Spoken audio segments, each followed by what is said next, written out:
Are you creating sales urgency or applying sales pressure to your buyers? There's a big difference between the two.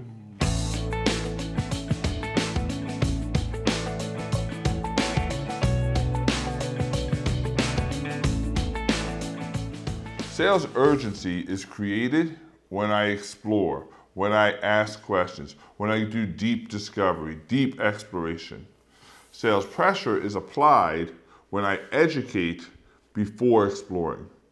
When I educate and I give facts and information and lot availability and pricing and I apply sales pressure, our buyers will feel that, and it is a to be ghosted, not a to be contracted. Creating urgency is when I explore first, when I ask questions, when I go through and find out what it is that our buyer is trying to solve, what their biggest anxiety is. There's a big difference, and salespeople that don't know the difference are going to struggle over the next 3 months. Sales urgency is something that we create with our buyers. Sales urgency is when I explore before I educate, when I do deep discovery. See, the challenge is over the last 2 years, we haven't had to do a lot of discovery. Our buyers were coming in already urgent. Our buyers were already coming in feeling the pressure. Why? Because social proof, social economics, outside forces were telling them it's a great time to buy. It's okay to buy. We had buyers standing in line to put their name in on a lottery. We had buyers that were willing to overpay $30,000, $40,000 for their house. Really quick story is a year and a half ago, we bought a vacation home and we saw it online. We drove the 3 hours to the beach where it is. And when we got there, the house had been on the market for 1 day. 1 day. And there was already 15 offers. 15 offers on the house. So me and my ultimate wisdom decided I was going to put an offer in for $20,000 over asking price. And not only that, I got really smart. I waived the inspection. I waived the inspection on a house that was built in 1971 at the beach. And I won the house. I wasn't the highest bidder, but I won the house because I waived the inspection. And I remember telling everybody, oh my gosh, like that was, I got the house and they were like, how'd you get it? And I said, I waived the inspection. They were like, oh my gosh, that is so genius, Chad. What?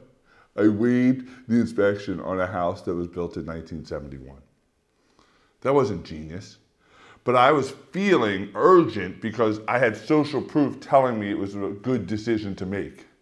Well, guess what? Those co-signers are now gone. In our market today, there is no more co-signers. There aren't enough people outside forces telling you it's a great time to buy. People are trying to tell you it's not a good time to buy. And that people are trying to outside tell you the market's going to crash, the interest rates are going up, all this negativity by design. So we didn't have to ask questions back then because we had social proof. Now, people aren't coming in urgent, they're coming in scared. So what do we have to do? We have to create urgency, not apply pressure.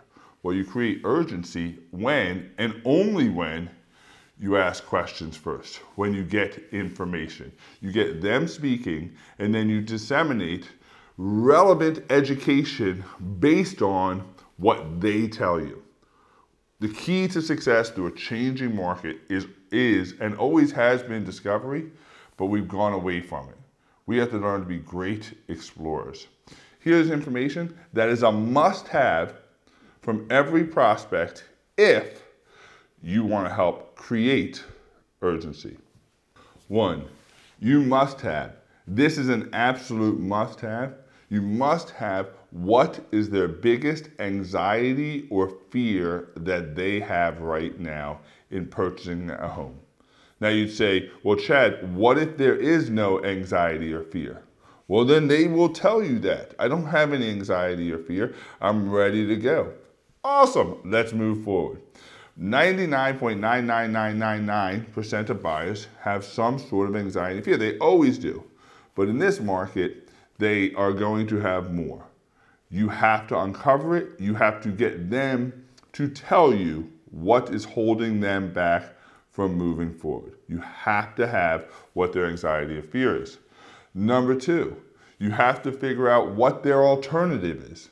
What is the alternative of them not moving with you, not buying with you? Is it another builder? Is it staying forward? And once you find out what that alternative is, you have to find out what is the consequence of them choosing that alternative.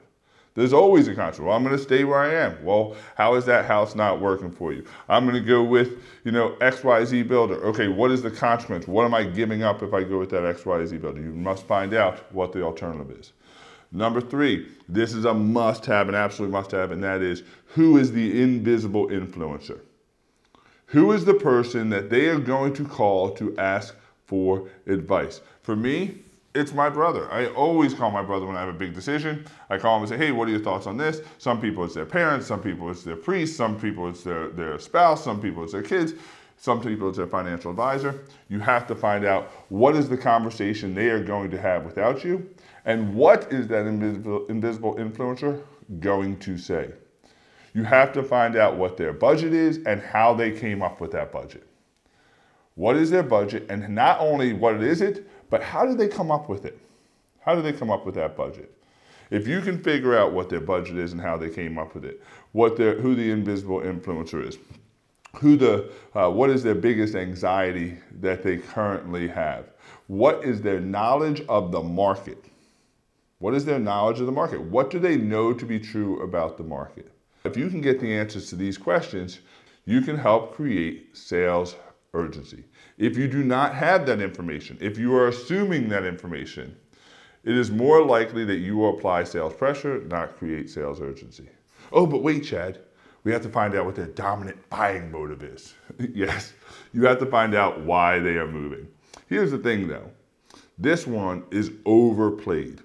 Now, everybody knows that, yes, you must find out why they are moving, and it's the easiest question to ask. Every salesperson in the world asks what is causing their move, why are they moving? It's an easy question. It's a softball question. Everybody knows this. But people's decisions right now are not going to be based on benefit of gain of why they are moving, but it's going to be held back on anxiety of making the wrong decision. If you can't figure out the anxiety, it doesn't matter if you know the dominant buying motive. So yes, find out the dominant buying motive, but that alone will not do it for you. Do not apply sales pressure. Do not educate before you explore. Instead, create urgency by exploration before education, and then give relevant education to our buyers.